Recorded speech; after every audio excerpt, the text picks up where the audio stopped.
11월 12일 오늘 통독 본문은 사도행전 22장부터 25장의 말씀입니다. 22장에서는 바울이 자신을 해치려는 유대인들 앞에서 적절하고 충실하게 율법의 가르침을 받았기에 충성스럽고 양심적인 하나님의 경외자임을 스스로 밝히고 있습니다. 또한 자신이 과거에 복음의 박해자였지만 그리스도에게 충성을 바치게 된 것은 일시적이거나 우연한 현상이 아니라 하나님의 말씀에 의해 정복되고 죄인으로 판명된 데 있음을 강조합니다. 이런 상황들을 알리며 하나님의 거역할 수 없는 부르심과 그에 대한 인간의 부응을 제시하고 있습니다. 바울의 고백은 율법의 행위 구원관과 완고함이 사람을 얼마나 잘못된 신앙의 길로 이끄는가를 보여주고, 반대로 그리스도 안에서 주어지는 하나님의 은혜가 사람을 어떻게 순수한 복음의 증인으로 변화시키는가를 증거합니다. 23장은 매우 급박하게 긴장감이 흐르며 상황이 전개됩니다. 바울은 사두개인과 바리새인 간의 다툼을 유발시켜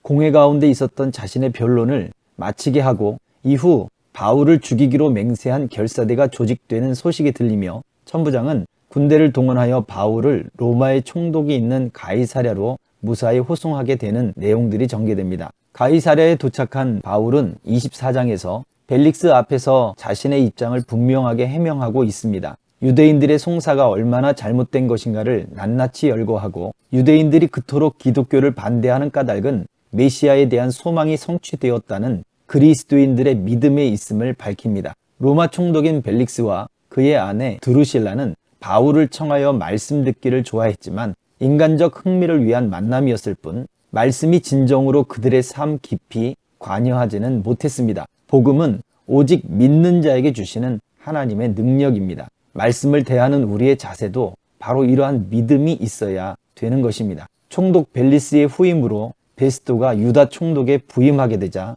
25장에서 대제사장을 비롯한 많은 유대인들이 기다렸다는 듯이 그에게 바울을 고소했습니다. 그리고 바울을 가이사랴가 아닌 예루살렘에서 재판하라고 요구합니다. 이것은 그들이 전에 계획했다가 실패한 바울을 죽이려는 새로운 음모의 시도였습니다. 그러나 베스도는 그들의 요구를 무시하고 재판할 의향이 있으면 가이사랴로 내려오라고 거절합니다. 결국 대제사장과 유대인들은 베스도를 따라 가이사랴로 내려올 수밖에 없었고, 바울은 베스도 앞에서 가이사에게 항소하고 이것을 총독 베스도가 허락함으로 바울의 로마행이 결정이 되었습니다. 바울은 자신의 무죄함을 끈질기게 주장했음에도 불구하고 유대 지도자들의 인정을 받지 못한 채 가이사랴에서 2년 이상을 의미 없는 구금 생활을 보내었습니다.